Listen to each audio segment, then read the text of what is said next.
Kawhi, you mentioned after Game 6, one of the factors of playing a good game was not turning the ball over.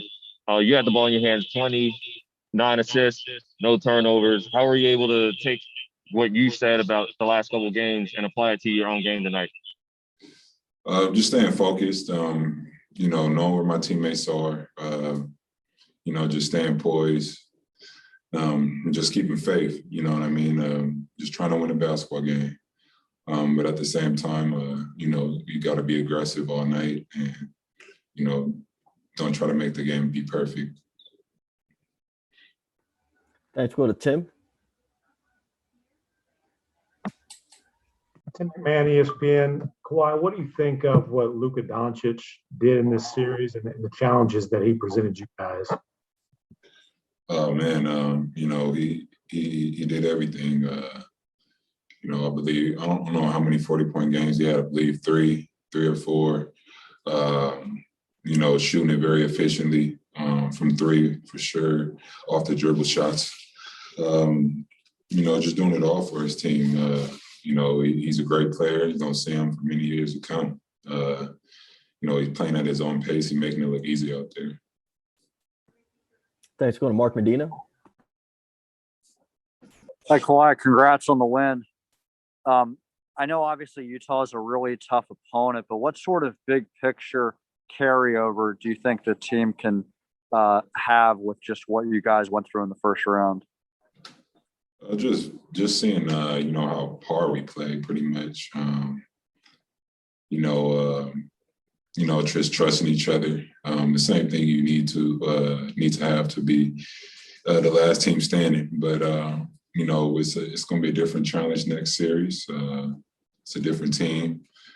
So we just got to see what they do well and how we can higher our chances of winning. Thanks. Go over to Andrew Greif. Hey, Kawhi, you mentioned the trust, and Ty Lue before the game said that Game 7s are all about trust.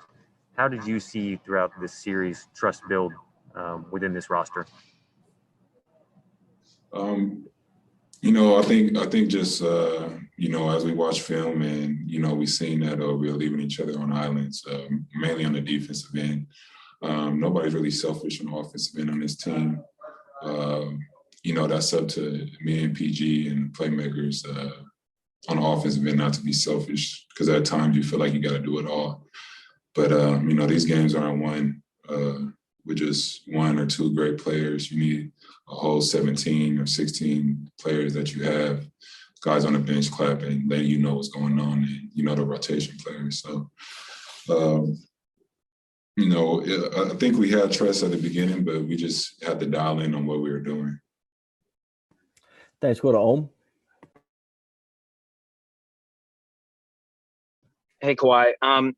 For you guys to come back from 2-0, stave off elimination these last two games, what do you feel? Do you feel something different in this team that wasn't there last year to help you guys come through in this Game 7? No.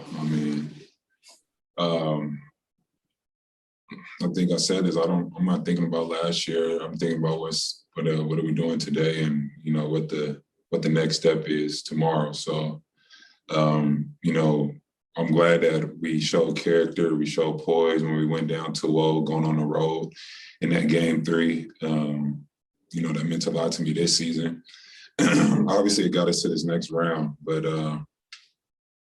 like I said, it's all about this year. And now we got to see what we could do this year to, higher our chances of winning in this next round. And you've often talked about building championship habits and going through not only the highs but the lows. When you go through all the things that you guys have gone through this series, how does that help a team try to get to that championship from your experience? You just know to keep faith. What you have gone through at times when we are at our worst, and you could propel from that, dig yourself out of a hole that you put yourself in.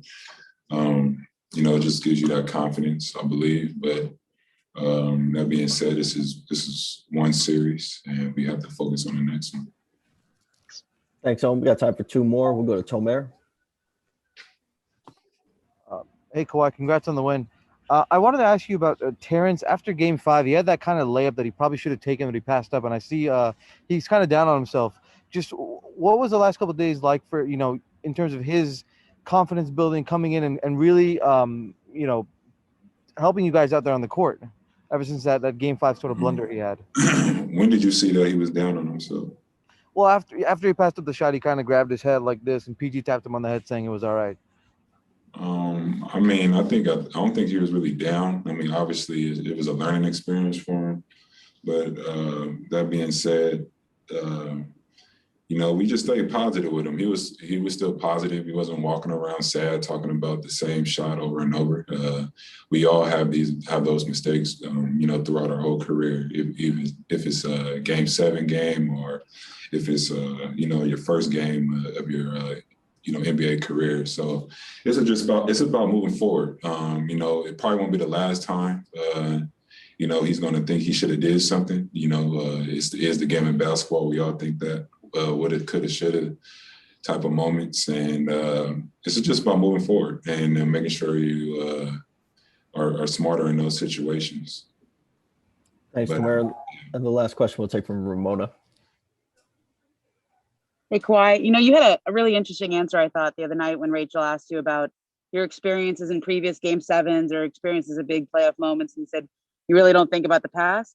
How do you have confidence like that out there, the way you've obviously done this before, but you had it again tonight? Is it just staying in that moment and really not going back to the past? I mean, it's like that for me. I don't know how other players think or people think, but just for me, it's about the situation that's in front of you. Just because you play great in whatever 9 Game 7s doesn't mean you're gonna play great in Game 10, and vice versa. So it's all about the moment. Sometimes when you're overconfident, you play bad. And sometimes when you're down on yourself, you play good. But like I said, for me, it's about focusing in that moment, having fun, and playing hard. That's it. It's a game of basketball.